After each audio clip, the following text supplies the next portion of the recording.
Those are both local Coloradans, right? I am born and bred in Colorado, from down in Parker. How about you? Okay, Fuck. Fort Collins. Oh, nice. Did you go to school Mhm, up there as well? CSU? mhm. Yeah. Beautiful. Where are you living So, now? in Carbondale, up Ah, here, yeah, outside In of the yeah, Aspen. in the valley up here. yep. And that's where you are as well? Yeah. Yeah, I'm in Nice. Basalt. I'm like a town out of Aspen. A couple of towns out of Aspen now.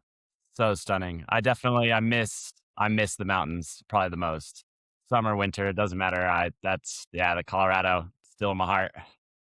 Yeah, the mountains are yeah, that's why it's hard for me to leave. I kind of like the mountains more. I like the mountains more than I like the beach, but I love the beach. Yeah, I think you're probably right. But yeah, I do love the beach as well. I'm looking out over Dude, that's a sick view. the Yeah, bay. that is Yeah, I don't know if you can That's see out rad. Are you in over. Docklands? Yeah, basically South Wharf here in Melbourne, just along the river, and so we are kind of on the edge of the building. So our balcony actually is on that side, so we overlook Marvel and the main Docklands area. Yeah, So it's a good sweet. spot. We're not suffering over here, that's for sure. oh, it's beautiful. That's nice. Aaron said, and is this right? You went to school in Greeley? I did. I went to UNC Yeah. back in 2008 through 13. Okay. So you're a bit So younger than we are. maybe I wouldn't have guessed that Definitely for younger than me. sure. When did you graduate high school? How old are you now? I'm 40. I graduated high school in 2003. Yeah, and I was Yeah. 7, so just a little bit. I just say I'm 37 now, so we're all similar, and we It's all Yeah. all the, look it's all the same. we We all look look much young. younger. So I think that yeah, I just refuse Yeah. to get old. I'm like Benjamin Button, just trying to reverse age here. Love it. Are you still playing footy? I said I retired, but I keep getting a call Thursday night from the coach to come. So I haven't actually trained all season, but I've now played I think 4 games out of the 8, and just straight into the seniors. Nice. What are you We playing ruck? yeah. And yeah, the entire game. I never come out. So at least I'm keeping myself fit enough to have a run around. Funny enough, Aaron, I just this last weekend I played my 150th senior game here in Australia. So Really? yeah, we were like, yeah, trying to track it. And other than Mason Cox, I've now played more games of footy here than any other American ever, which is crazy to think. I would never have expected that. What, 9 years That ago is when I first came wild. out? That is Yeah, wild. I really want to dive into that part of your story too, because it's cool. It's Is a cool Mason journey. Cox that really tall guy? Yeah. yep. Yep, he's a giant and good human, but he's done it the best. He's been playing at the highest level here for I don't know 12, 13 years, and has Yeah. played I Won a think 100. premiership. Yeah, won a premiership, might win another one. Fremantle, That's true. they're looking really good this year. So, and he's still playing, still doing it well. It helps when you're as tall as he is, but Are you yeah. professional? Yeah. No, I've No. I've been paid to play in different leagues at different times while I've been here. Now I have dropped considerably. I just play in the amateurs, and it's more for fun and for the community. Cool. It's such a surreal experience the first time you get paid money to play football. So I was paying you to do this last week. Now, yeah, you're paying me to do this. That's Hey, so good. so true, and especially as Americans, sport after college kind of dies. Unless you're just Mhm. playing kind of intramural, like whatever. Yeah, like rec center softball or something. Correct. Whereas here, community sport is massive, and you can Mm. stay playing with your like local sports teams as old as you want, and then Yeah, and we and up don't to really high have levels. that. No, it's crazy. And I've never thought about that was that. such a shock to me coming here, knowing what you see now. That's all I've ever known is you play that local footy where the cars park on the hill and get on their horn every time someone kicks a goal until you're too old to continue playing. Like you're physically broken.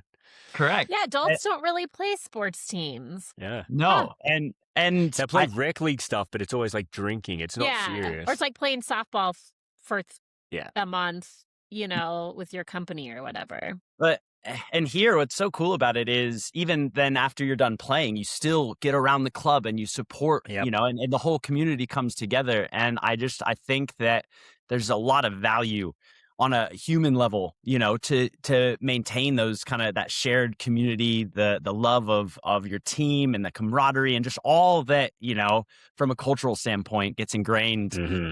Yeah, I think the US could adopt that a bit more. I think it would serve us all well. When you run for president, Yeah, you deal. Someday. bring back local sports. Yeah, That's making me want to join a sports team. It's fun. Did you play sport? In Australia, they have netball, which is like the men go and play football and the females play netball at the same time, but the clubs stay together. So they kind of. What's netball, like tennis? No, it's kind of similar to basketball, but different. No, I played tennis growing up. Yeah, cool. So, individual sport, but I think in high school you kind of play as a part of your team, and you get a certain amount of points based on how you've done, and then you've got the doubles, and yeah, I don't remember. I just was never a sports person where I wanted to get in someone else's space. Like I very much liked me being on this side, you being on that side. Like if you tried to get in my space, I'd just like, sure, here's the ball. Like take it. Footy would not be for you. Probably no. not. Maybe now I could do it, but growing up, I'd be like, have you watched much AFL, Australian football? Do you know the game now because of Aaron? A little bit, yeah. I don't pay as much attention probably, but yeah, I've seen a few. Yeah. It's a great game. I feel like I don't watch a lot, to be honest. Like I've got to the point where now, because the time overlap is so bad, that I'm not going to sacrifice my sleep to be that stressed out about something that holds no weight in the reality of the world. And I can't control that, so I'm done. I know I'm too weak to handle the stress, so I just look at the score, and if they win, I'll watch a replay. Or if it's a good game, I'll watch a replay. Yeah.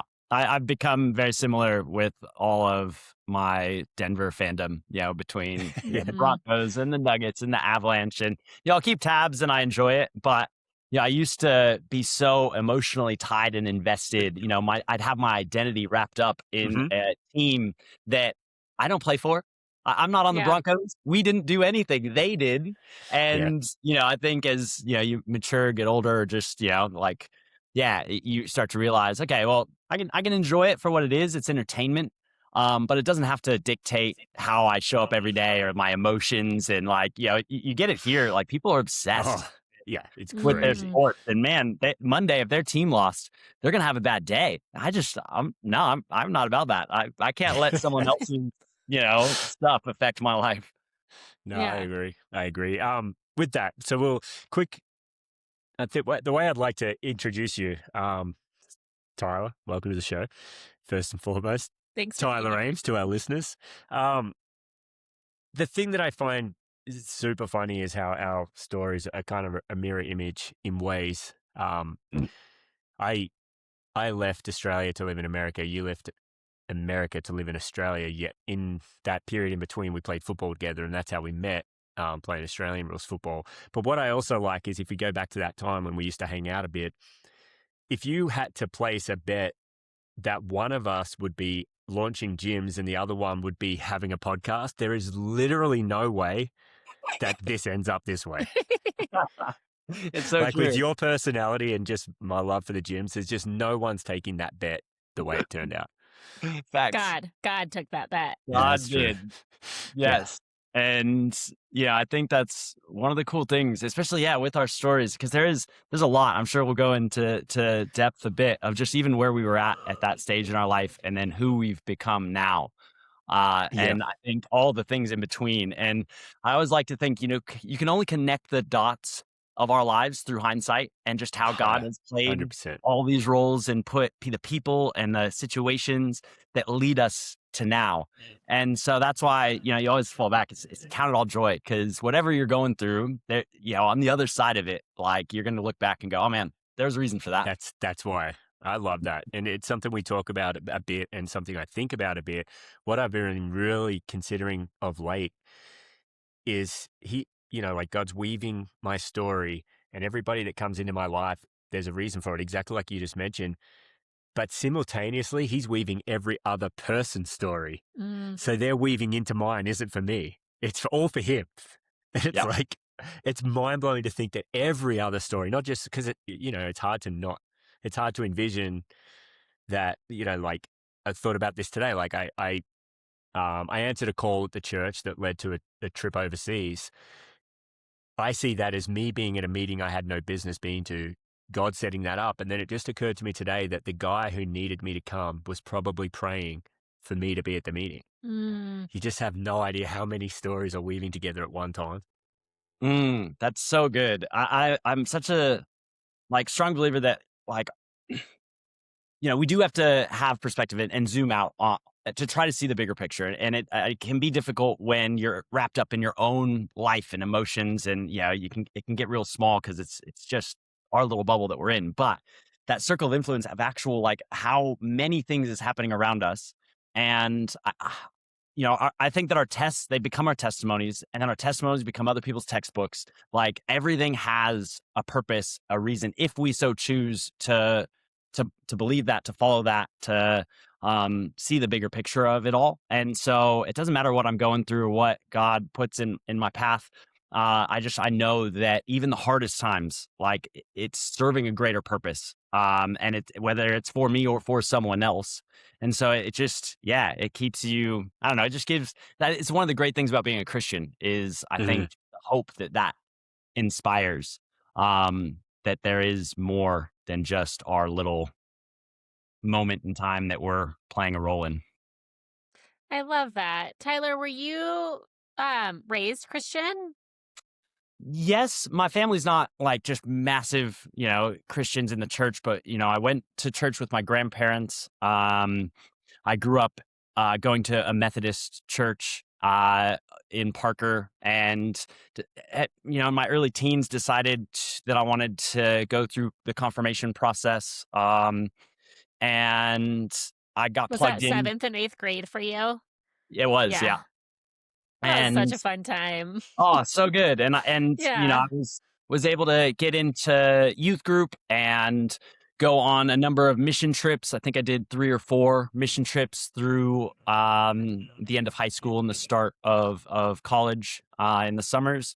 And yeah, it was pretty rooted then, deeply rooted in my faith. I went to college and kind of turned away, just wasn't as deeply rooted, didn't have a church at school. I think, probably similar to a lot of people, I just got wrapped up in the world. Mhm. And I was engaged to my high school sweetheart, and I was working in public accounting. And even then didn't really have the faith. I wasn't going to church every Sunday, and it showed. I think my life was a reflection of not having God at the center point, and started to get more in touch with my faith again.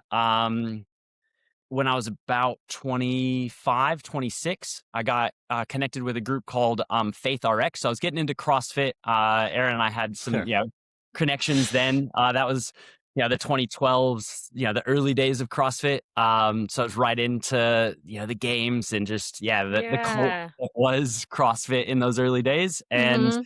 it really changed my life because I had torn my ACL in college. I was, in a fraternity. I was drinking, and I got really fat really quick. And then at public accounting, where you're working 80-hour work weeks, and I just knew that was not the life that I wanted to live. And CrossFit really helped me because it gave me an identity of being an athlete again. And I lost maybe 30 kilos, which in pounds would have been I don't know, 60, 70 pounds from It's a when I Yeah. lot. was, all because of CrossFit and the paleo diet. And again, so Faith RX was bringing CrossFit into church and church into, or I guess, that combination of, I think Yeah.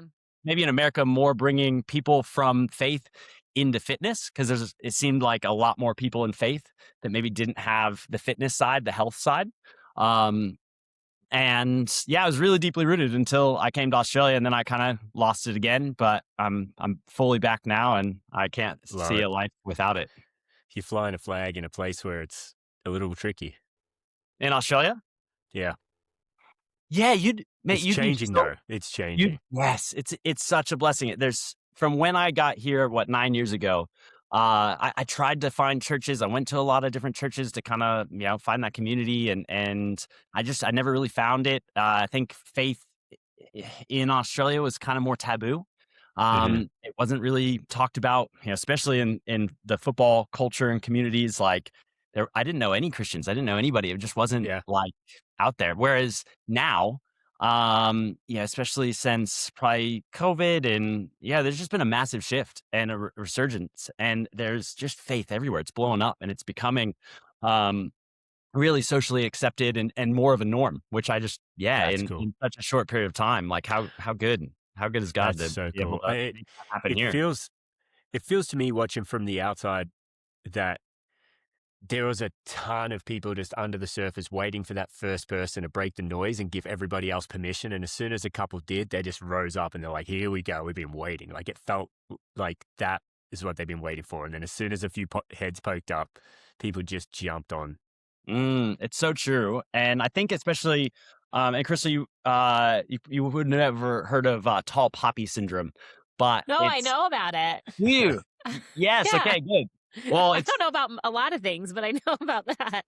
it's Yeah. pretty insidious here. It is so, culturally endemic, where, if you kind of go out of the bubble or you stick your head Yeah. too high, like they'll cut you down. And so people play a bit smaller. Whereas in the States, I think we glorify and celebrate, rising to the top in that hustle culture and just, do whatever it takes to get to the top. And we kind of, glorify that. Whereas here it's the opposite. And what that then tends to lead to is people not wanting to stick out and to kind Mhm. of play small, and even with their faith, not to pronounce it, not to be loud about really anything. And yeah, it's definitely starting to change, which is cool. Yeah, that's so cool. Everyone wants to be the gray man, just stay in the shadows. But with this stuff, it's hard. We talked about this a lot. We're not called to keep our faith to ourselves. No. There's just no way that what I read in the Bible, that's not the message I'm picking up. Yeah. Well, something you said I just think is so interesting is you said, really, it's a resurgence after COVID. And I feel like that's such a strong theme in so many people we talk to. Is it just makes me think like there was something about that time period that Maybe God God had his really hand in used for that. good. I think, especially here in Melbourne, we are kind of notorious for having some of the longest and most strict lockdowns in the world, Yeah. and I think that along with it kind of accelerated what was already happening in society, where people are just losing again what we talked about at the start, community. And we're Hmm. getting very isolated on our little islands, and in these little bubbles. And as humans, we're called to be within community. Right. And I think a lot of people are just their souls are craving that. Mhm. And Hmm. I think COVID was that kind of tipping point where it was, it was, hey, let's show you what it feels like to truly be isolated and all alone, and how much you really need it.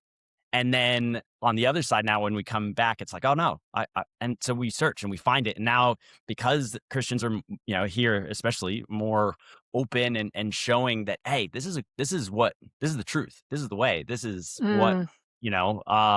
what it is truly all about. And bringing people into the churches or even communities like what we're doing with Gym Church. It's just giving people a place to be a part of that community, and then you introduce, the Bible and the teachings of Jesus, and it's saving a lot of souls, and I think that's what So was needed. cool. I, Yeah, I love that. I love the idea that just out of this really hard worldwide things, God really used a lot of it for good, which is so cool. it's something you touched on there, like the souls wanted it. And I believe that we're wired to reach for a God. Like Mm, that's part of who we are as a human species, is to reach for a God, and that was wired quite deliberately by God. The problem is, if you deny God, you will go searching for something, and you will worship something, and you yep. will find something because it's in you to want to worship something, and that's how we end up like with the people you mentioned with their football. We always thought it was a funny joke to say football isn't sport in Victoria, it's religion. I don't think Mhm. that's funny anymore. I think that's terrifying. I Agreed. think there's truth. Agreed. And it's that way around the world, and we do that with sport and people and money and, a lot of other vices, alcohol, drugs, Celebrities. politicians, whatever it may be, when ultimately, like, there's only one truth. And it's amazing how much, life doesn't get easier, but how much more fulfillment, how better, Mm. when you actually are in alignment with the right God. And what's interesting, you've said it twice, is truth. And we did an event at our CrossFit gym. It's a big fundraiser that Aaron and I have done for a few years. And um, he, he read out, he gave a great speech. It was a beautiful speech. And a It was lot of it, Murph. You know yeah, it's Murph. Murph. Oh, So it's for good. Murph. Yeah. And there were some chunks that Aaron talked about that were from the Bible. Hmm. And he didn't explicitly mention that they were.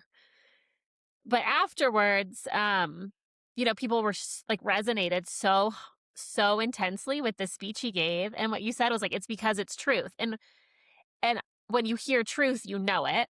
Facts. And so often people, if they think, oh, this is from the Bible, they just will write it off. But if they, like, there are people who had no association with the Bible and heard it and were like, oh my gosh, this speaks to my soul.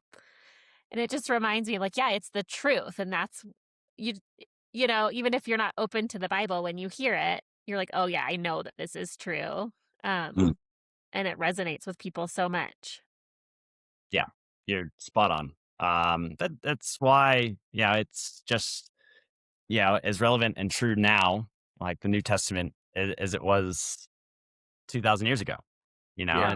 and like, and growing, right? Christianity and faith, like, Mhm. it is growing around the world. And if people are exposed to it, like, it's impossible to not feel that pull up, because I think our souls do know truth. So, Mhm. Absolutely. and sometimes Something I that's found something I found super interesting that you said that you kind of got into CrossFit involved with Faith RX. And we met the guys from Faith RX at Waterpalooza, and we've gotten to know them really well. We've had Mike on twice. And the whole time I was like, I've heard so much about Faith RX, but I could not remember where. And it was you. Oh, that's cool. let's go. How cool is that? It Oh, just always links back. yeah. Well, and again, those thin threads, and it was pretty early days. With the Consulmans and Becky Yeah. and yeah, just the most incredible family and mission and what they were doing. And it's very cool now because of that as well. I was able to, get connected with Gym Church and the guys that were building that and connect the two groups together. Yeah. And it's like the That's past cool. and the present. And now, yeah, just marrying it full circle. Yeah, God is so good. Yeah. So So good. good. I want to really get into that. Shortly, I want to go back to your return to the church. Was that like a rock bottom moment or just a slow tapping on the shoulder? Mm, yeah, definitely. I think, I've always had my faith, and I've always, like, been Christian, whether I was as deeply rooted or not.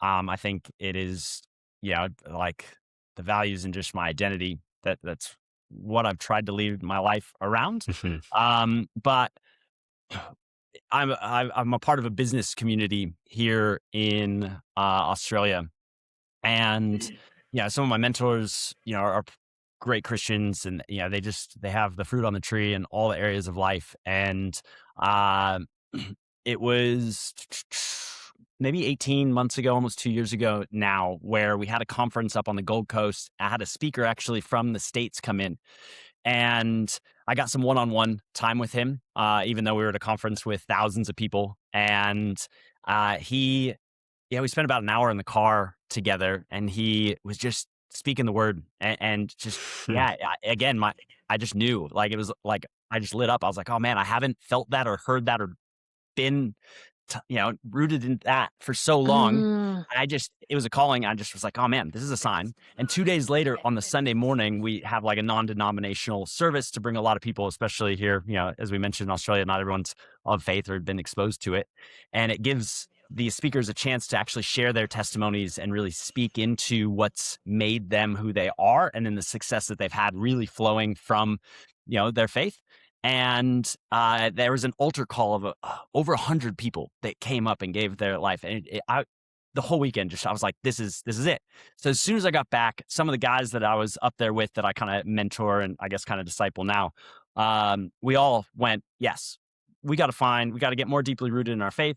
I immediately just started reading the New Testament again from the beginning. And I had, my Faith RX, funny enough, Bible, athletes Bible with the testimonies of the different athletes. And so I'm carrying that I didn't around. know that existed. That's cool. Wow. We're gonna have It's to find such a one of good, those. such a good Bible. You definitely got to find it. I've got one somewhere. It's in the other room. Make a And little note. I'm holding on to that. One of my friends, we all start going to different churches. We're like, we got to find the right church. And within maybe 2 to 3 weeks, I'm at my gym and this guy comes up to me. He's like, oh, I didn't know you were a Christian. I was like, yep, I am. He's like, have you heard of this gym church thing? Now he's like, oh, you should meet these guys. They're starting this thing up, getting guys together, working out, reading the Bible, talking about the word. I was like, oh, that's perfect, right? Like, this is exactly what I'm looking for. And later that day, happened to run into Nick, who's one of the founders, just at the markets, the South Melbourne markets. I was like, oh, well, that's clearly a sign meant to be. He's like, oh, come Saturday. So I come that I never planned to be a part of it or lead it. I just wanted to be a part of it. And I was able to connect them to the Faith RX guys in the States, and it just snowballed. And then my friend found a church just down the road that now has become our home church. And this last 18 months, like it's been incredible. Like I've brought so many people to faith because of it. I've had That's so cool. many men get baptized and give their life, and it's just, man, blessing upon blessing. It's just crazy to think where I was even 2 years ago to now, night and day. Yeah, that's so cool. What is it that you guys do? Like, what is Gym Church? Yeah, definitely. So every Saturday morning, just over at a local CrossFit gym, CrossFit South Wharf, it started pretty small. There was maybe, I think 10, 15 of us regulars a year ago. And we get together 6 a.m. We do a workout, generally 30 minutes, not always CrossFit. It can be kind of a blend. But we exhaust the body, and then we all come around, get in a circle. We have the topic, the scripture, whatever it is that we want to speak into that day. And, some verses, we open it up to allow everyone to kind of share. And then near the end, we break off into groups of 3, 4 to allow, because now we're pretty big. We're getting 50, 60 guys every single Saturday morning. And Nice. gives, not everybody can obviously share in the bigger circle, but we have some questions and prompts, and it then gives everyone a chance to actually share and then form accountability groups, so that then going out into the next week, they can work on these things and not just like have like a church Sunday or just the Saturday. Now we want to take it out into the world and into our lives. And what then that's led to is now we have larger events. We just last weekend we had about 150 men and women. We do the same kind of thing over a couple hours, but we just have bigger groups that we break off into.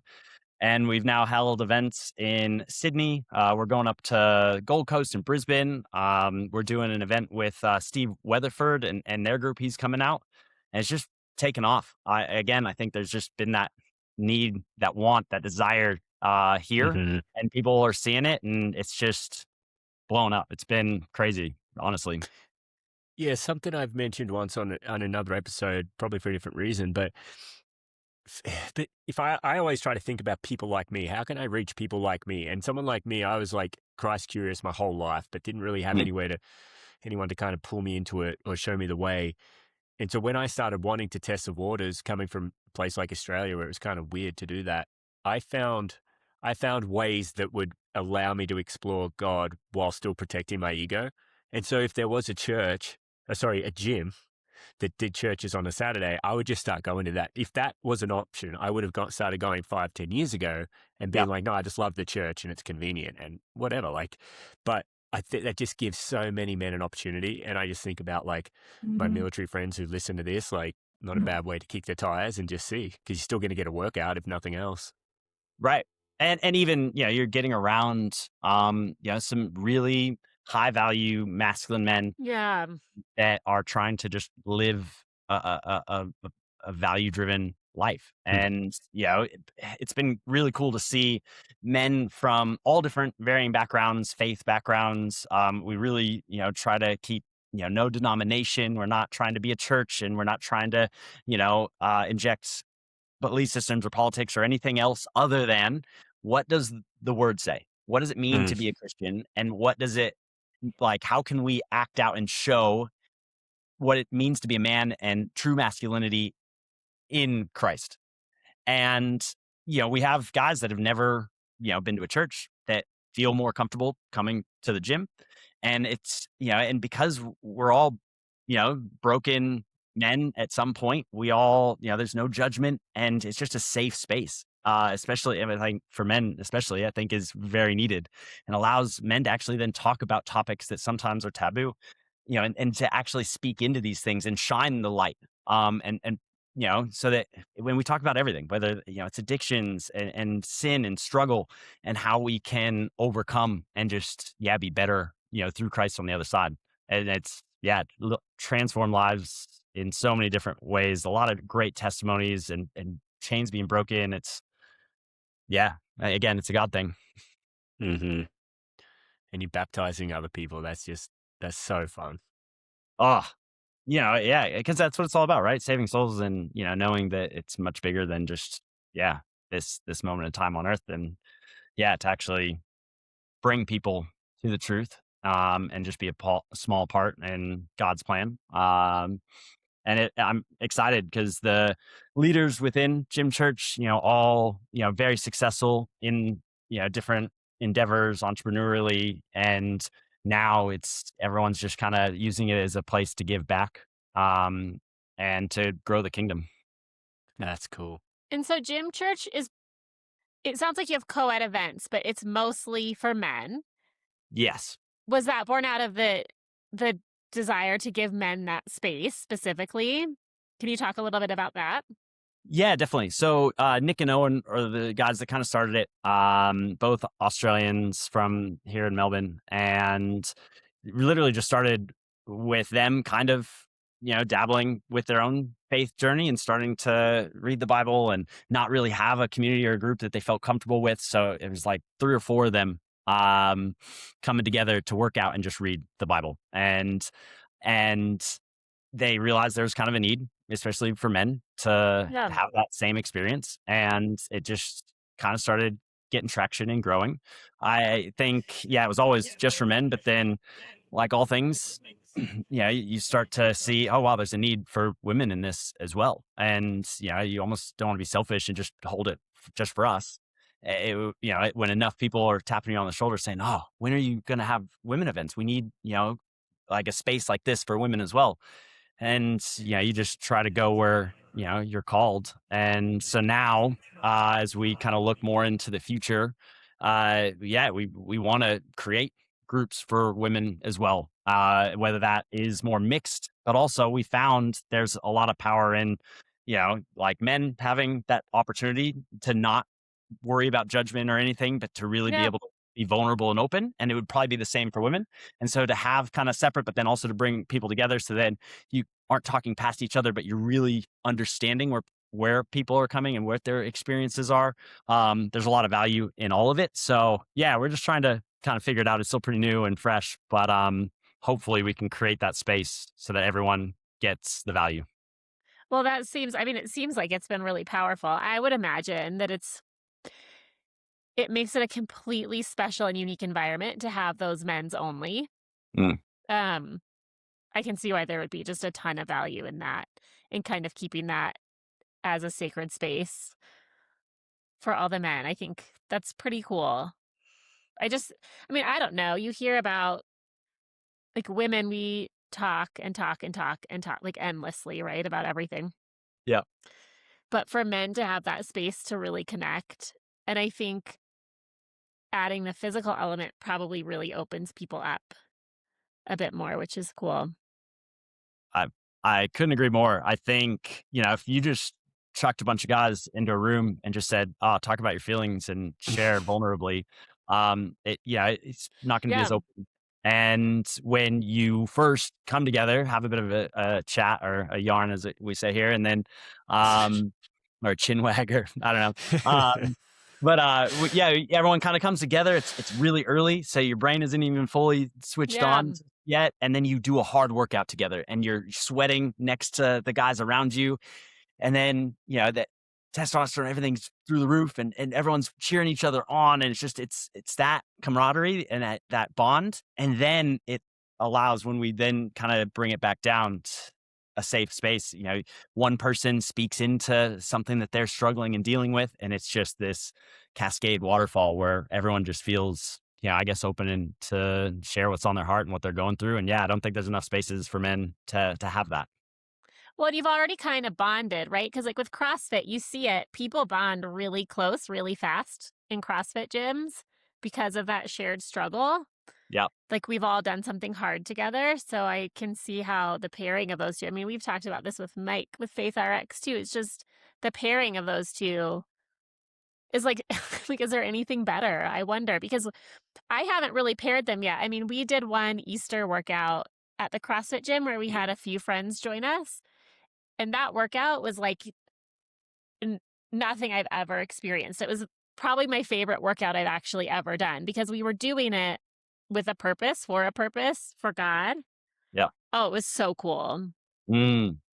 Yeah. And we're clearly fit people. We love our workouts, and that's great. But yeah, when you then add the faith component and like the deeper meaning, and sometimes, we'll have, our scripture or whatever the topic is that we want to speak to that day, we'll thread that through from beginning Mm. to end. So we'll speak into the Mm, verse or the scripture or the topic at the start, so that then we can pray into it beforehand and really reflect as we're going through the struggle and the workout, to keep that on our hearts and in the focus and the intention. And then say it just for 2 hours is whatever that thing is. And then even in, when you think back on, that difficult workout that you did, but the meaning behind it, and then the mm-hmm. scripture, and then the breakthroughs from it and what's been spoken and shared into it, it then, it's this beautiful kind of full package.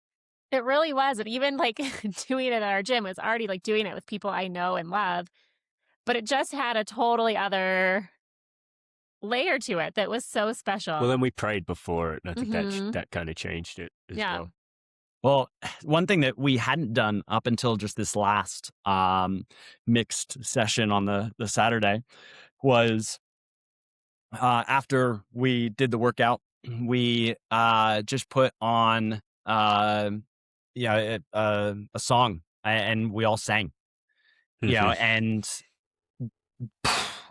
the power from that, Oh, now that where gives me goosebumps. literally 150 people Yeah. in the gym, just worship song and tears, and just, it was so powerful. It was beautiful. It was incredible. And now it's like, well, we got to do that all the time. So then this Well, last day, just a couple days ago, even just as a group of men, great. We'll take that time, bring the heart rate down, but just sing together. And it's powerful. So it's a great new that's cool. component. So cool. But you're also sitting on 150 men, so you could guarantee that one of those guys can slay a guitar, and somebody in there's probably got a good voice. You could throw some Brandon Lake and not have to play it. Like, actually, you'd actually have a worship team in there that are just keeping their Yeah, mouth band. nice and quiet right now. We've thought about it, and I think it will be something we keep dabbling and playing with. There are some guys that play and sing, For and sure. there's no doubt that we can at some point kind of have that live component, because then even more powerful, right, than just playing a recording, but actually Yeah. that live aspect. So Yeah, it's exciting. I'm just excited to see what God does through this. And yeah, ultimately, bring it back to the whole point is, bringing guys that maybe have never had that exposure to Christ and to the Mhm. teachings and to find the truth and to be saved and to break the chains and to get through the sin and the darkness and see the light. Oh, I can tell you have like it's in you. Like that's so cool. I'm wondering how you have a gym big enough for 150 people to all work out at the same time. I see him It- in the street and stuff, lunging yeah, in the street.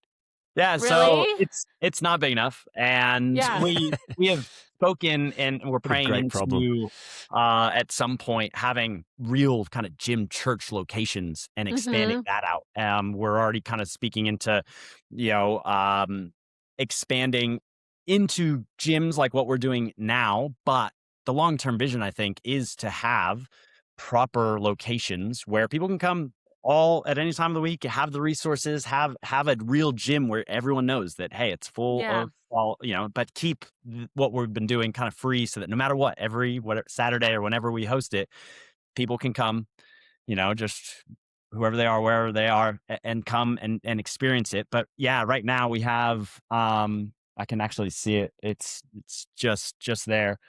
We break into three groups. One group is inside, and then we have to have two groups outside just to Mm. have that many people. And then That even with the circles that we share, we rent some chairs and we have two groups outside, one inside, big circles. And yeah, we were pretty worried that it was going to rain, typical Melbourne, the last event, but God was good. And it held off for about, 30 minutes after the event. So we, had a clear run at it, but yeah, we don't have the space yet, but that's okay. Cause everywhere we've gone, and we held these events in Sydney, and again, just a great God thing where this one of the largest gyms in Australia saw what we were doing and gave us the space, and it's all inside, and we can actually it's capped at about 100 110, but we can get 110 guys all doing these workouts, breaking out into the groups, and yeah, it's so been blessed. cool. Mm. And so do you choose the workouts based on things that'll be pretty like that can be kind of for beginners through advanced? Like you have to be kind of I'm assuming like conscious of the workouts that you're writing for this. So yeah, luckily, so the owner, Liam of the CrossFit gym, he's been in kind of the CrossFit space and for a long time. He's owns the gym, is great at programming. Nick, who's one of the founders, Nick and Owen, Nick has been in that kind of faith or the fitness space for a very long time, and so uh, generally our typical sessions, what they'll look like is you have basically 7 minutes of like an upper body kind of maybe 3 or 4 exercises that can be done and scaled, and weights, whatever it may be. You just go through that in a cycle for the 7 minutes, take a minute break, move to maybe the leg component. There's another 4 exercises, more legs, and then there's more like a conditioning component where again, maybe you're going for a run or on the earth Burpees. or whatever it may be, and so you get about 21 minutes of exercise. You can break off into the group so that then people aren't just all in each other's space, and that's kind of worked the best. And then every once in a while I get to plan things and I go off the board crazy and just do really like tied into whatever the scripture is, because I like to have fun with it. But yeah, we kind of keep it controlled like that. Love Yeah, it. I mean, Aaron and I were talking about this because, like, I was reading about it on the Gym Church website, and I was like, well, 21 minutes, or, and Aaron pointed out, like, in a CrossFit class, it's 60 minutes, but we're maybe working out sometimes for like, 7. yeah, like it's, you can get a good workout in a short amount of time when it's written well. Exactly. Yeah. And most guys, they're sweating pretty good by the end. Hmm. We have guys that have not worked out hardly at all that come Mhm. and again can still be a part of it. You're never, it's never called out. It's, the focus isn't just on any one person. You can, but and we have some extremely fit people that can take it up to that next level if they want. And it just, it allows anyone at any level to just come work out and get the point of it, which is exhausting the body. Wild. And have you had people that come for the faith part and then end up like turning their health around? Definitely. And that's actually something that Nick is, helping people with as well. He built a large company doing kind of coaching in the fitness and health space. And so now people that are coming into kind of, gym church that do want to have more of that focus on their health, he's, helping them, which is really cool with what he's already been blessed with and, built in the past, all the knowledge that he brings and helping people with breakthrough in that regard as well. So it is multifaceted. That's the best part. Like coming in from both directions and being saved twice. Yeah. It's so cool. true. Because how much better is life when you are, healthy and fit? Yeah. Yeah. And if you want to read the Bible and you want to believe the Bible, he tells us that the body is the temple. This is where God now lives. He doesn't live in the tabernacle anymore. He doesn't live in the temple anymore. He put himself in us, which means to not look after your body would be the equivalent of spitting on the tabernacle. And that's just not acceptable. So true. It is so But true. we should also not worship the temple. That's the trap that I've fallen into in the past. Yeah. But and again, being around like-minded men that are again deeply rooted, that can be that model and example, so that whether you're somebody that's been in faith forever but never focused on your fitness or your health, can see men of God kind of leading the way in that space, and then vice versa, really fit guys. Like we've had guys that have been in the gym, seen their entire life, but have through that been into the drugs and the partying and like a lot of the other side of the world, and then to bring them to faith and still use that fitness, but more in alignment for the right things. Yeah, that's awesome. Tell us about Gold Coast. What can you tell us? I saw that they said sign up, but I don't know what it is. Yeah, so there'll be a couple events. So I think it's the third weekend at this stage in July, and the reason why we haven't confirmed the date as of yet is just because Owen is he's already up there. He's there this entire week, going to a few different gyms, speaking to a few different places, and just making sure, because again, we're all Melbourne based, just making sure that wherever we go, it's where we're meant to be. And so we're just confirming that now. So by the end of this week, we'll have that date and location set and then pushed out. But even just by sending out that kind of, hey, we're coming.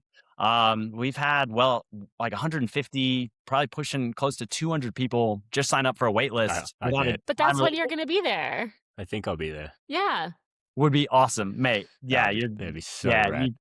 And then August 8th, we'll be back up there again with Steve Weatherford and what he's Mike doing. And Mike Mike from Faith RX is going to be there. He told us.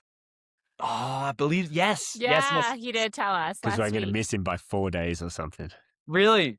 Yeah, it would have been cool to catch up with him. But I think you'll But I might make that. Yeah. I hope so, because then you can experience it firsthand. And then how cool will it be? Because, we had our footy adventures. We had so much fun, being in the world and going out. But like none of it matters compared to this. We didn't have the faith side. Like you and I never had kind of faith discussions. Like none of this. And so now at a new stage and chapter of our lives, and then the depth, I think, of our relationship will even, it'll just grow and blossom in ways that like we've never experienced, just because we never had the God component, which, I'm excited. That makes me so excited. Yeah, that'd be cool. That's so cool. I may or may not be there at that time. Have you been to Australia? No. Working on coming out this trip. Yeah. Yes. Oh, I hope so. It would be great to meet you in person, and bring another Coloradan out to kind of share. And Yeah, just the incredible country that is Australia. This is such an amazing place. Do You'll you feel like that's home for you now? Do you feel like that'll be where you stay rooted? Yeah, one of my favorite quotes, it's actually Ray Dalio. What is attainable is only a product of what we know currently. And for so long, I was only exposed to like my sphere of influence. I think we're very similar to houseplants where like we're in our initial pots and we grow, but at some point, kind of our root systems kind of start hitting the edges of the pot. We feel that discomfort. We never really repot ourselves. Anyway, long story short, I always thought that I could either live in one place or the other. I could either build my life here in Australia or back home, Mhm. and I had to choose. And ultimately, you don't want to give up your friends and your family and everything back home in that initial pot, but in this new pot, in this new life that I've created with my Australian partner, I've got a dog here, my whole life, I'm creating here. And I thought I had to pick and choose. But again, getting around new influences, new people that started to expand the horizons of what I thought I was capable of, what I could have in my life, showed me, why do I have to choose? Why can't I have both? And so Mhm. I got Mm. around great people. I'm starting to build, business both here and back in the States, just so that then the long-term plan is I want a home, in Evergreen, Colorado, close to Denver, close to the mountains. I want a couple homes here in Melbourne, where I have the freedom to travel back and forth any single time that I want. And, I'm not constrained by kind of the norms of The society norm. or what I thought was, you know, I was capable of. It, turns out we're capable of way more. So, Oh, that's so cool. I'm in the exact same boat. I've been of that thought system for quite a while. It's like, rather than just contain yourself to one country, because I'm like you, I love multiple places. So mm, rather than pick which one I like more, why not create a life around that will give the opportunity to then be wherever you want? And that's why I've been studying the day trading stuff now for 5 years, because when I finally pull the trigger on that, it does. I'm like locationally independent, and that's where yep. I want to be. Yeah. And, even, yeah, I think so often we just get asked the wrong question of like, what do we want to be? I became an auditor, like, but you guys could tell by my personality, I was never meant to be an auditor, but like society and the world kind of pushed me in that direction because that's what success was. And it got you But to Australia, right. Well, yeah, in the most sort of. roundabout way. If I hadn't have been in my audit, my public accounting firm, meeting an Australian from Perth who worked at KPMG that I recruited into our audit team, that then exposed me to AFL and footy. Yeah, I'd never be here. So again, I'm grateful for all of it. But I think ultimately we need to ask, how do we want to live? Not who do we what do we want to do, or who like Mm. a Mm. different question. Like, and so the more that we focus on like the impact that we want to make, the purpose, and like what God has actually put on our hearts, we can move away from kind of the societal expectations of, oh, well, I'm this.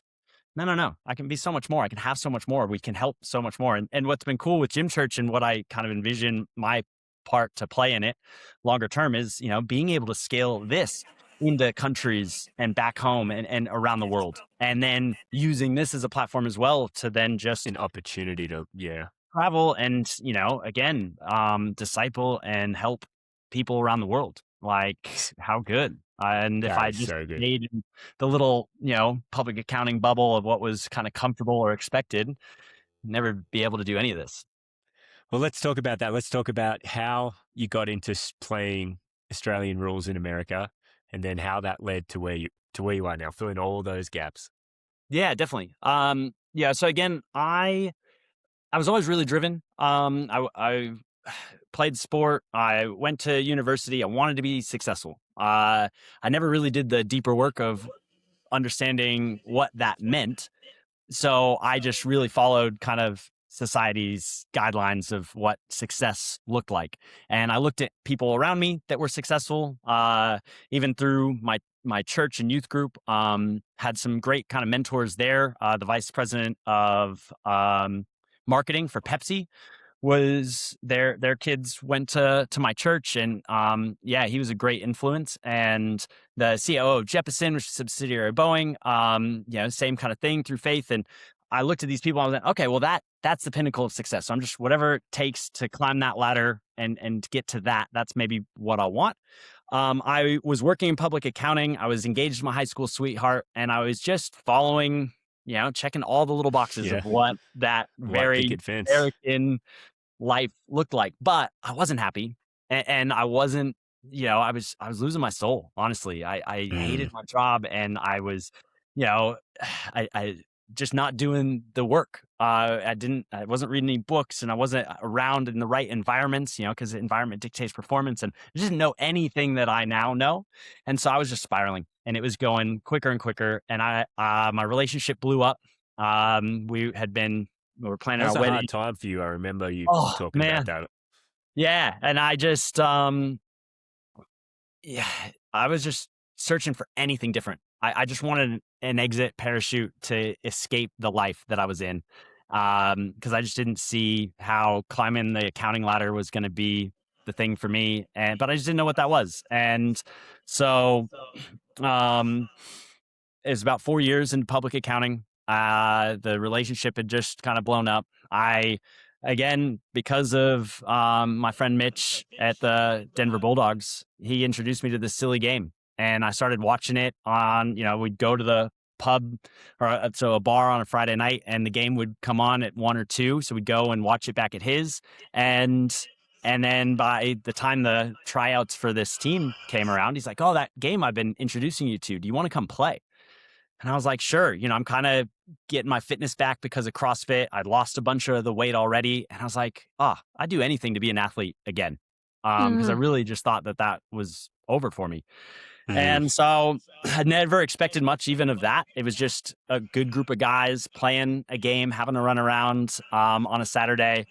And like anything, you're never passionate about it at the beginning. You start doing it. You're really bad at it, but you start getting good. The affirmations of like, oh wow, you're Small getting wins. better at this. And we did some trips to different cities, and now we're playing this game in different cities around the U.S. So now you're getting exposure to some more travel and more people within this Australian community. And I'm like, man, Australians are really cool. This is, it just started really small. And I had one conversation in Austin with this kid named Sam on the footy field, and he's like, you should look into going over to Australia to play. And that was so far out of like what I thought I could have in my life. I never even thought I'd travel to Australia, let alone create my life here.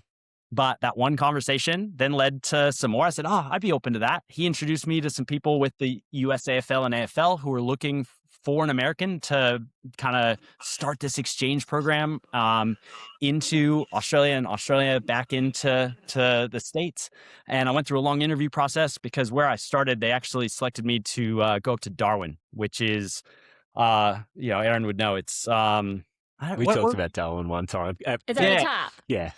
It's at the very top. It's very hot. I lived with an Aboriginal family. The footy's so fun up there. You did? I didn't know that. Yeah. Do you know the Motlops? Like yeah. Everyone knows the Motlops. Yeah, pretty famous footy family. Well, I didn't know who they were obviously before I went, but they were my family up in Darwin, and so I lived with Mark Motlop. That's why he played for the Buffs. Exactly. Yeah, and so he was coaching the Buffs at the time. He had coached for a season in Seattle in the USAFL, and that's how they kind of married us together. And the plan for the USAFL was only that I'd come to Australia for 2 years. I'd play up in Darwin. They'd put me with a host family down here in Melbourne. And then I'd go back to the States, take my experience, and then done. As soon as I got to Melbourne, I realized, oh man, I don't know if I want to go back. Like I love it here. And so instead of taking kind of the blue collar work from the footy club, I went, well, I was still driven. I was still hungry. So now let's not just take a career break. Let's find something that I can get the skills. I stumbled into recruitment. I never planned that at all. But again, God thing. And one conversation from somebody in the States connected me to somebody that went, if you want to give it a crack, we could sponsor you. And so I had a lot of success in that world very quickly. Started climbing that ladder again, not really with much intention or thinking of the longer term. I just was trusting that wherever I was going to be the best at it. So I was playing footy, and I was working hard, and I was just, having fun and just enjoying this Australian life. And just one thing led to another. And here I am now 8.5 years later. I left the corporate world entirely about 3.5 years ago. It was always the plan. I didn't want to stay in that, but it also wasn't my plan. I got trapped with some visa stuff. I wasn't allowed to, like, I didn't have working rights for a number of years. So it wasn't all rainbows and butterflies. It was really difficult. And there was Yeah. some really tough decisions of like, do I even stay in Australia? Is this where I'm meant to be, where I can't work? And I just kept figuring it out and made it through, some of the dark times to then reveal that, hey, I'm so blessed that for all those dark times, because it's again created who I am today and given me the ability to help people on a more deep level because I've been through the struggles. And so I don't know, there's a lot to that, but yeah, and all along I've just been playing footy every year, just trying to get better, and here we are. I love it. Explain to our American listeners a little bit about how you would explain football. I mean, I've explained it a million times my way, but I'm interested to hear how you would explain Yeah, I am football to the curious. American. Because I'm trying to Yeah. think about how I would explain it. It's probably the best game. I think any American would absolutely fall in love with it because, it's on a massive field, 18 versus 18 at 180, yards generally. So it's, twice the size of an NFL field. You can go any direction with the ball. So it creates organized chaos where at any point in time, anything can happen. And it's highly physical. It's high scoring. You can get rid of the ball either by punching it or primarily kicking it to your teammates. It incorporates a lot of skills from a lot of different sports. So whether that be, the physicality of football or rugby with kind of the skills and finesse of, basketball or really any kind of, ball Soccer. skill type sport. But it's fast paced and it is just, it's one of those games unlike anything else in the world. I've been fortunate. I actually, when I studied, at college, I studied abroad in Germany and I played American football over there for a year. And, it's one, again, sport just brings people together in ways that nothing else really does. But AFL in particular, because it's so deeply ingrained in the culture, especially here in Victoria and Melbourne, like it's unlike anything else. So fast paced, physical, fun, and you get scores of 100 plus points. So there's always scoring happening. So it just keeps you sucked in an entire game. It's way more exciting than American football. Yeah, It American is. football is more like chess with large men. There's a lot of strategy that goes into it. And so everything's setting up future things. But if you don't understand the game, it makes it kind of boring, honestly. Well, I don't Whereas, understand it, and I find it very boring. yeah, whereas with footy, you don't really have to understand the rules to just go and watch it and go, wow, this is fun. This is crazy. I don't exactly know what's happening, but like you can tell the athleticism that goes behind it. Guys are running maybe 16 Ks a game. So it's very physically demanding. And it's kind of a joyous sport. So I think it fits my personality quite well. And what position did you play in American football? So I played tight end and outside linebacker. Yeah, and so I remember you being at training. So you could what you would call catch the ball, what we call mark the ball, better than anyone because My your hands are good. entire upbringing was just to grab the ball. Yeah. And so, as somebody that's played Australian rules and everybody else that was there that had played a lot of Australian rules, we saw that we're like, oh, we can make a player out of this guy if he can mark the ball that easily. We just got to teach him how to kick, and we got a weapon. Or And do that run. hit And to run, thing. because there was a lot of running, and I was never in that kind of shape. Like I did not have the aerobic capacity. My legs were not conditioned to run for long distances. It's again very different than American football, where it's short, sharp, explosive. You've got to maintain that because each quarter of footy here is between 25, 33 minutes of continuous play, and you only have 4 people on the bench. So throughout a game, and they can interchange at any time, but you don't have a whole lot of opportunity to be on the bench and rest. So you're just moving and running constantly for 2 hours. 2 hours.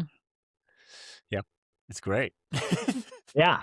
So now you probably appreciate more now than you did then. But like, all I wanted to do was sit on a forward flank, and every time I'd show up, they're like, "You're going in the center." I'm like, "I just don't want to play in the center." It's so true. I do. I started off more in the forward line because I didn't have the fitness. I had the hands, so I didn't have to be a multidimensional player.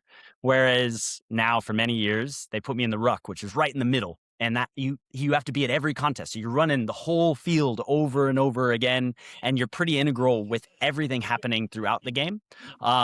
So it's meant, my whole body has transformed in different ways. I'm so much fitter. I'm 37 now. I'm probably fitter now than I've ever been in my entire life I love that.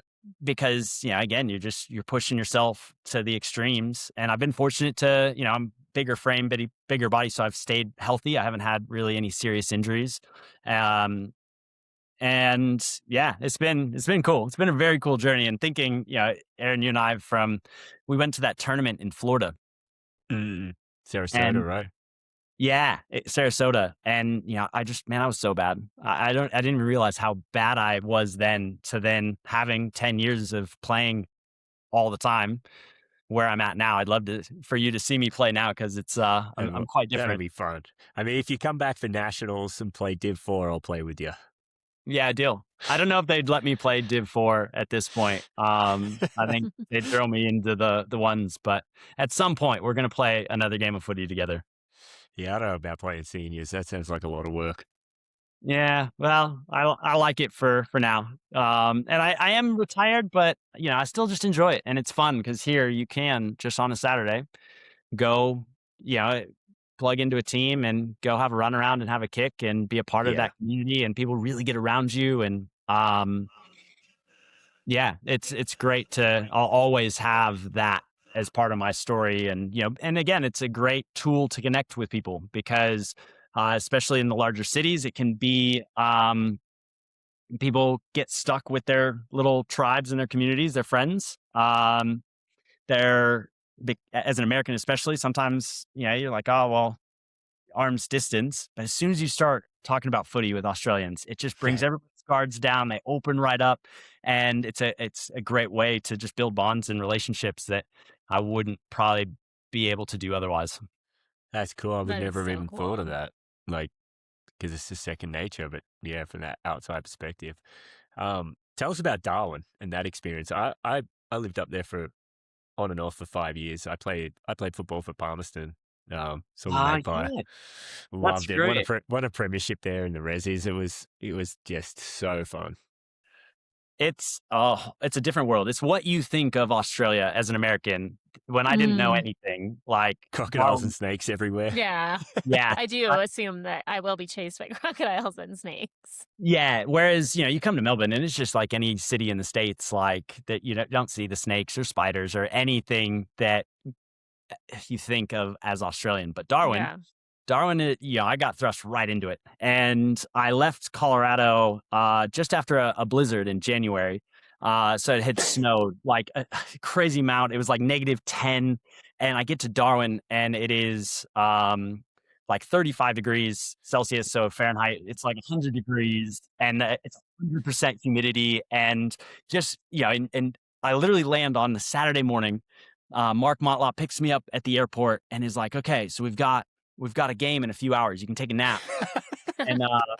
And I don't remember the second half because I think I was so dehydrated and just so out of it that, I'm just delirious at this point. But, and Aaron, you'll really appreciate this too, because that next Sunday, so the second day, like not even hardly 24 hours after being in Australia, they're like, oh, we're doing a fundraiser for the club. We're going to go to this thing called Bunnings. I don't know what a Bunnings is. And it turns out it's like a Lowe's or a Home Depot. And they're like, oh, yeah, we're going to do a sausage sizzle. So we're basically sausages, putting them in just bread, like plain bread, nothing with the bread. It's just white bread, sausage, maybe some onion, and then some tomato sauce. And this is like, and you raise money for clubs. And it is such a like Australian cultural, like iconic thing to do. And that was like my first experience in Australia. I went right into it. So that is cool. I was So gonna fun. if these guys, well, Christian's definitely coming, but if Crystal comes, I was gonna take him to Bunnings to get a sausage. But yep, I don't know if they still do it. Didn't it get all weird? No, that is Okay. yeah. You could go to Bunnings now and go get yourself a sausage sizzle. Anytime you go to the hardware store, hey, we've got to get ourselves a snag. Love it. Love it. And then, Darwin is an incredible place. yeah, like even, getting like connected in the community, that Aboriginal culture Mm.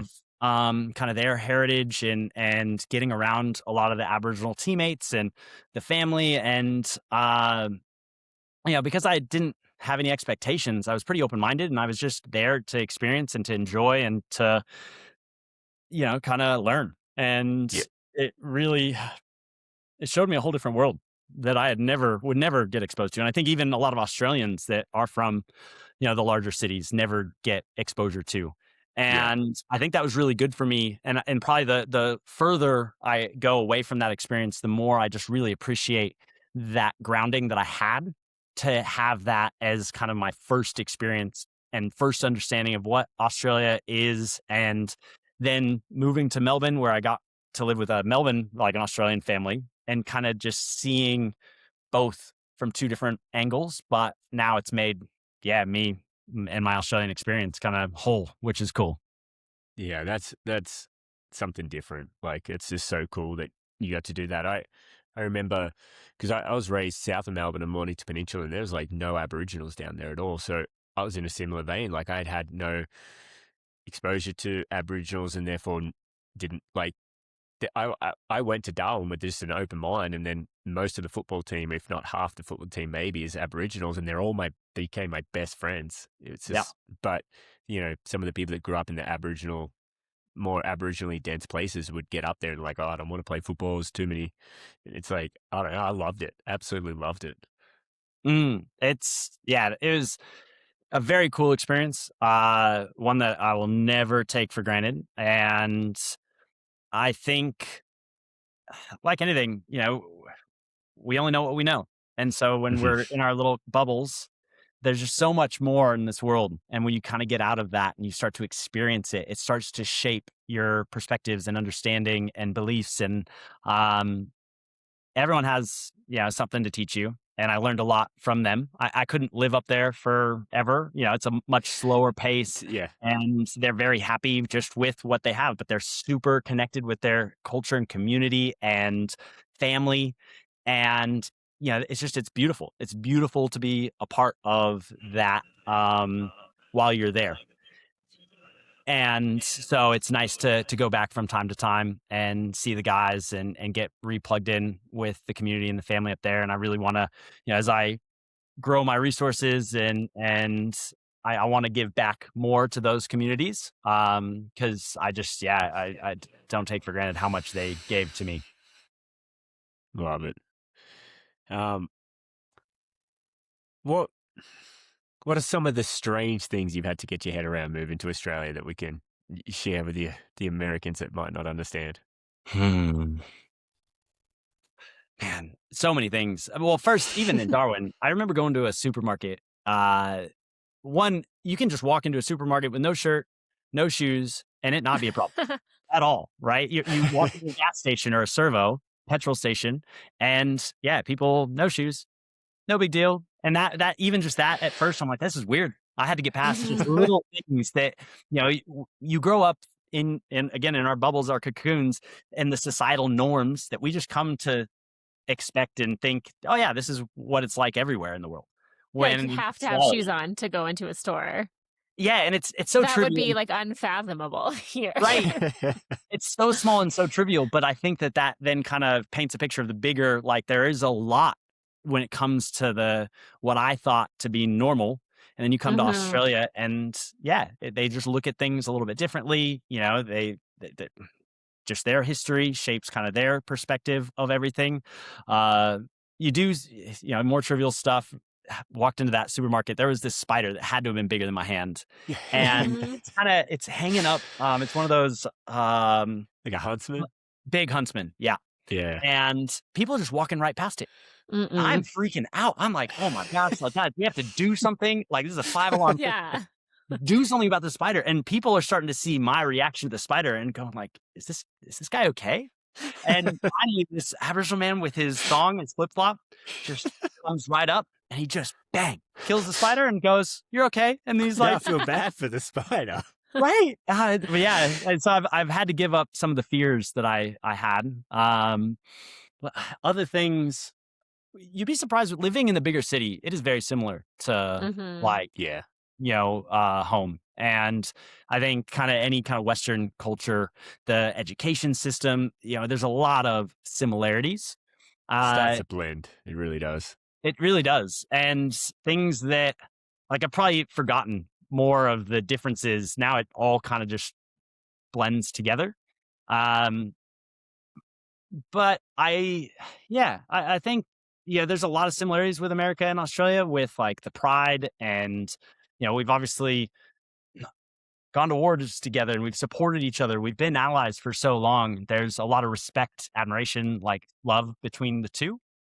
Uh, I think it's more similar than it is different.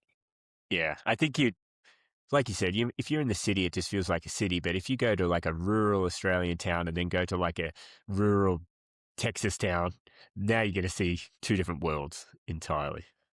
Totally. And I've been fortunate. I've been to 47 of the 50 states. So I got to travel Nice. around and I've seen a lot back home. And now I've been everywhere in Australia. My partner, she's a contract nurse in Oh, emergency. nice. So she takes contracts, anywhere 4 to 12 weeks in regional places and cities all around Australia.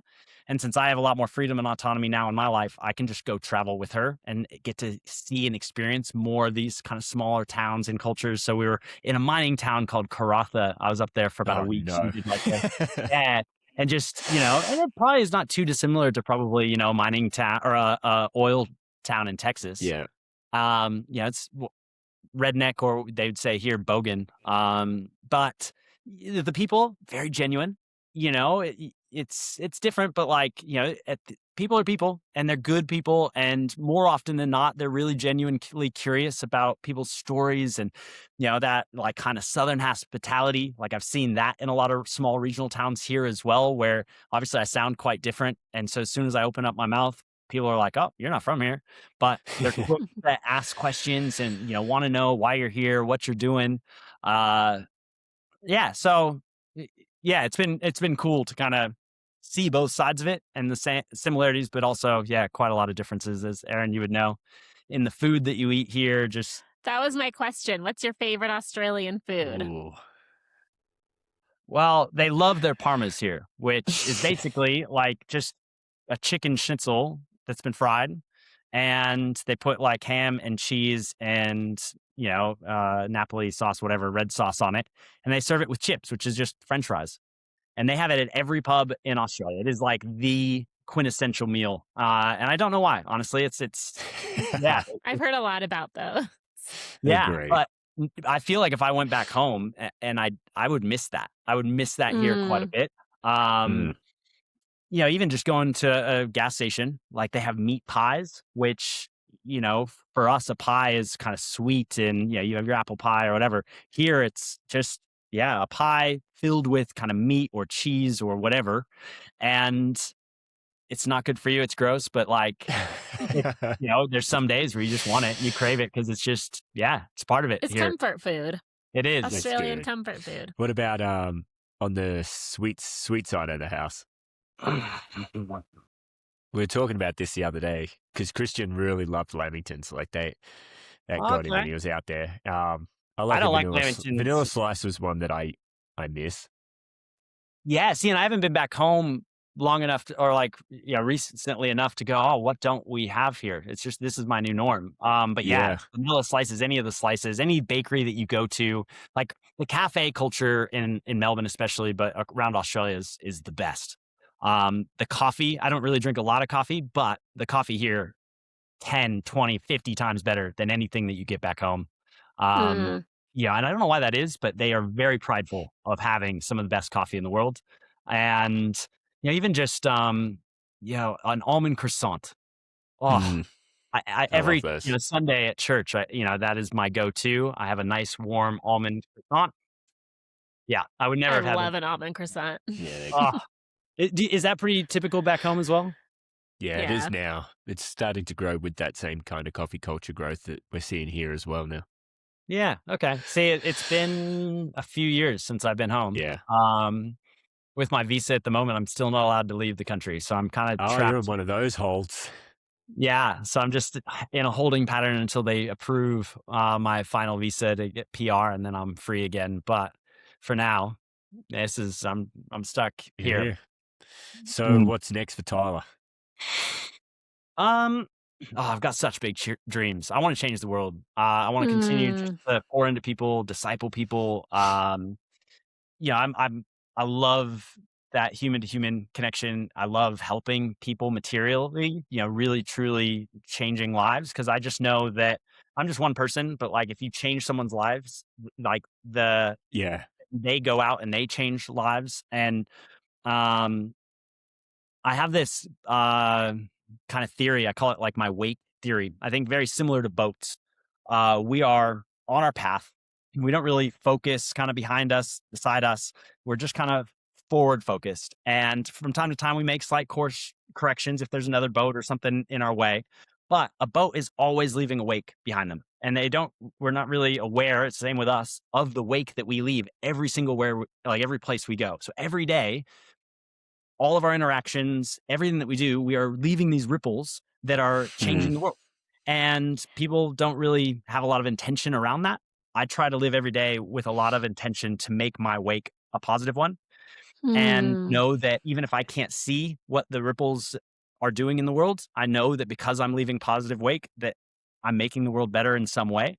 And then if you take that a little bit further, you understand, well, small boats leave small wakes, or bigger boats moving at higher speed leave much bigger wakes. And so I need to increase my impact and my influence and my ability to make bigger wakes so that positive intention flows out into the world on a larger scale. And so, I want to keep helping grow Gym Church to a large level, first around Australia and then back into the States and into different countries around the world. I want to keep inspiring people to go more an entrepreneurial route and to get more into their faith, but also into personal development and to, again, learn more about themselves so that then we can just be leaders out in the world, lead others through our example. And, where that ends up, I'm not exactly sure, but hopefully by the time it's all said and done, I will have left a meaningful mark on the world.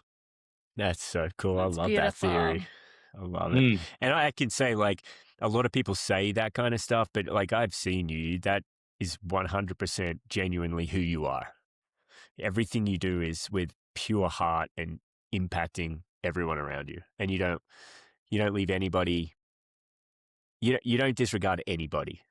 Like every person on the planet matters to you. I've seen it in action.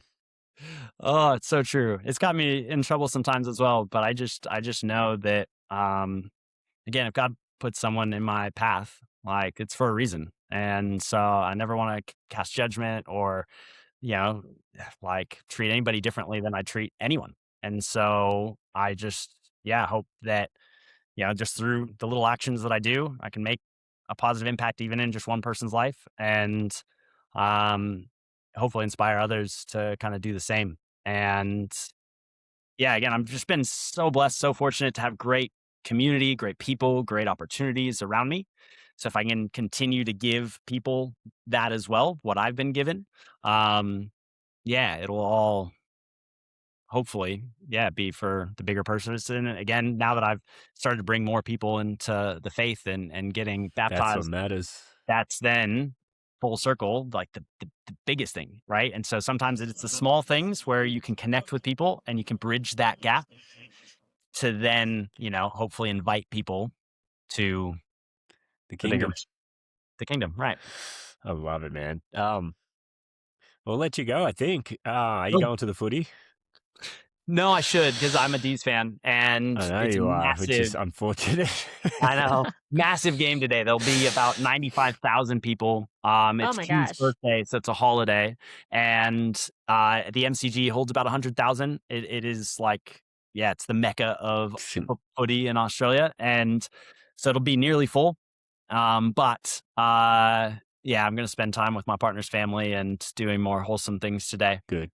Oh, Priorities thank you so shifted. much. Dude, this has been so fun to catch up. Yeah. Crystal, thank you as well. It's such a pleasure to meet you. I'm excited to get to You know your story too. a bit more as well. And hopefully, Aaron, when you get out here, yeah, we can spend some quality time catching up, and I can introduce you to Gym Church. I can't wait, man. So I can't cool. wait. I foresee I end up part of that somehow. Absolutely. Oh, I know you will, because I know that Either here or there. we're gonna expand back home, and you're gonna use your connections here. We're gonna expand it here, and again, we're gonna grow that kingdom big. And our stories, yours and mine, will be interconnected, forever. And Love it. how blessed are we for that?